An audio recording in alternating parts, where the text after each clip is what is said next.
You can learn from anything. Even looking at something inanimate, you can learn. But I think looking at animals, you can be watching them and being around them for a long period of time, you can learn more. One of the first things I learned is that animals are not dumb. They are very intelligent in a lot of ways that we probably can't understand ourselves. A lot of the things which an animal does, I cannot understand. And I try to look at animals and think what they're thinking about me at the same time.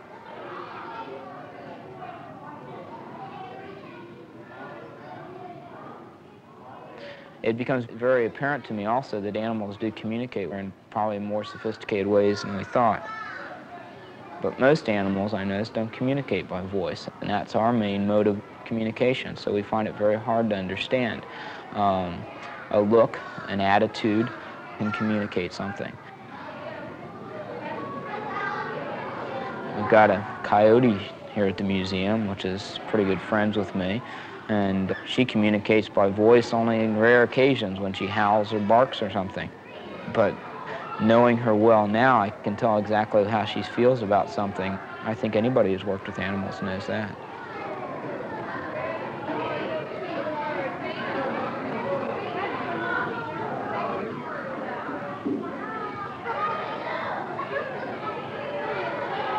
I think that man has to learn his role in nature.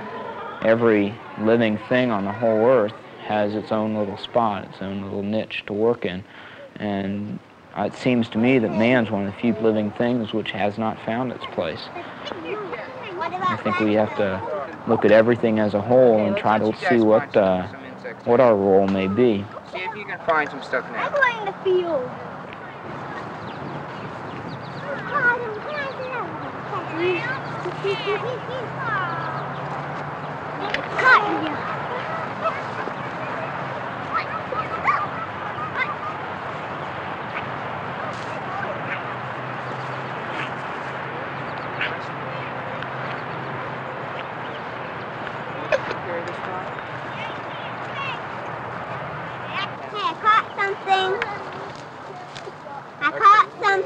Here, Chad, why don't you guys go on back here, because there's a lot more stuff in the plants back here. I caught something. Caught something. Chad, I caught something. Is that somebody still in there?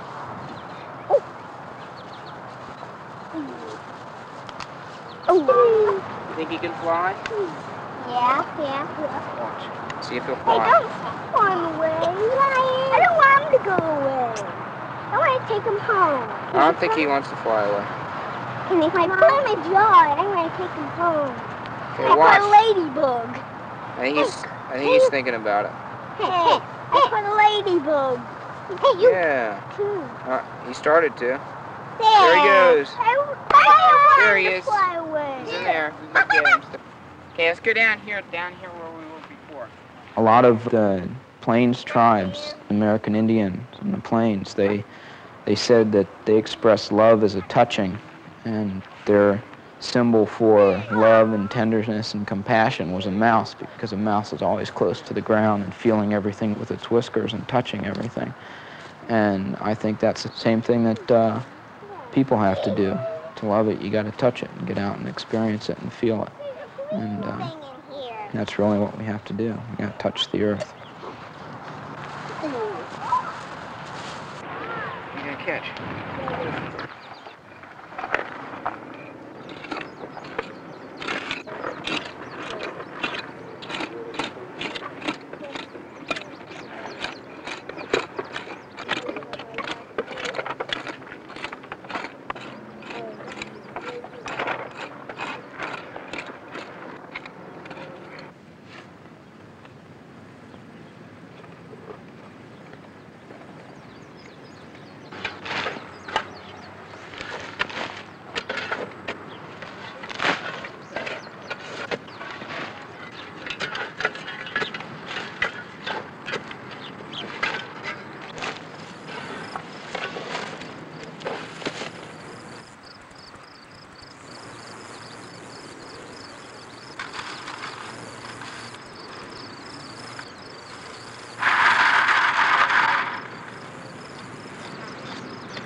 I've been working at the site for 5 summers now, since I was 8.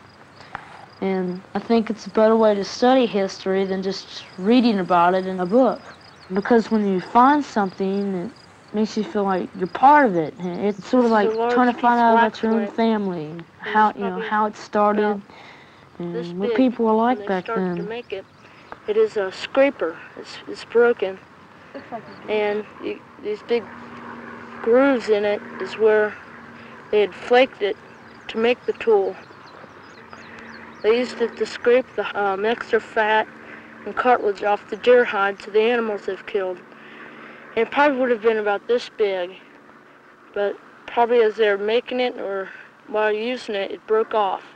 Usually, just clean small animal hides, they get it from this end, put it down, and pull back, and it'll scrape off lots of cartilage and fat. These things were very sharp. A lot of the Indians that used them probably cut themselves with it. I think our past is more important than our future, because the past can be lost or destroyed, and we'll never find out what happened or where we came from. I heard about this one site. An old man wanted to put in a bar, so they bulldozed the whole site down, and you just think about all the things that were in there and all the things that we'll never find out.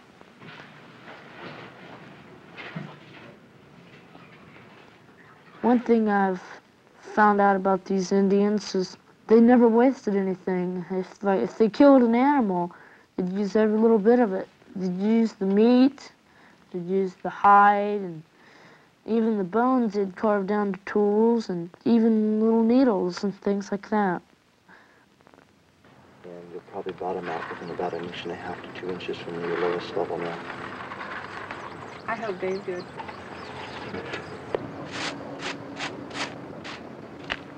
A lot of people might say the Indians are not our past, the colonial people are.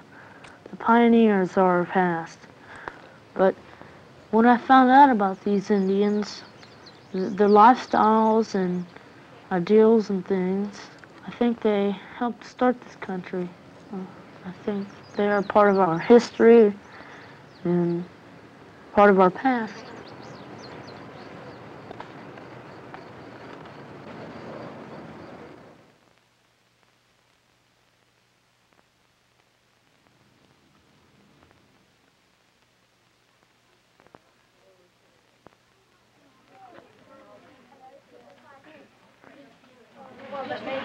Don't worry, I won't.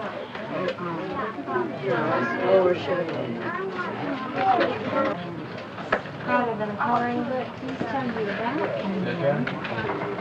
See what else. Have any of you ever heard of the Pioneer 10 spacecraft?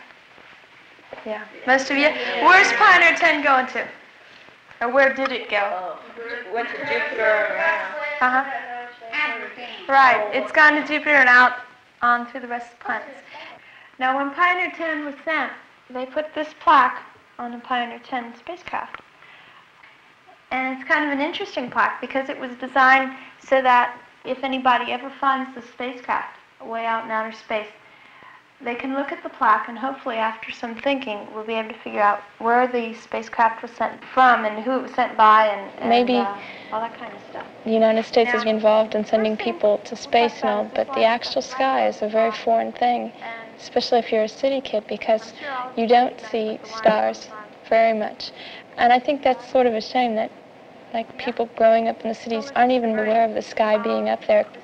I don't remember being aware of stars until I started getting interested in them here. The part to talk about are the two people on the plaque. Why do you think they would put two people on the plaque? There were years where every night I would go out at least once or twice an evening to see if it was clear.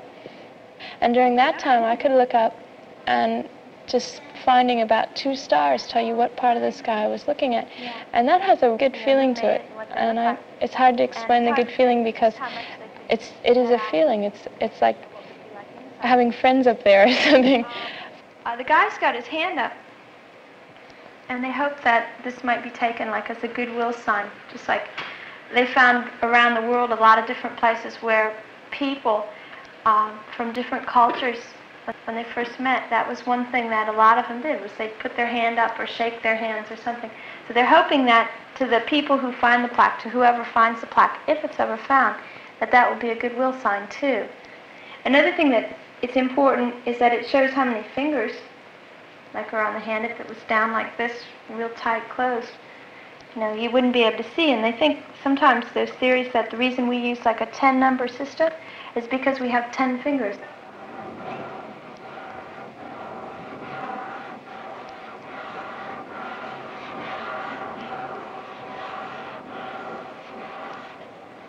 I think when I got into astronomy and would go out and look at the sky, part of me would feel more lost than ever because I would realize how much there was out there, how big the distances were, and I would feel very little and insignificant.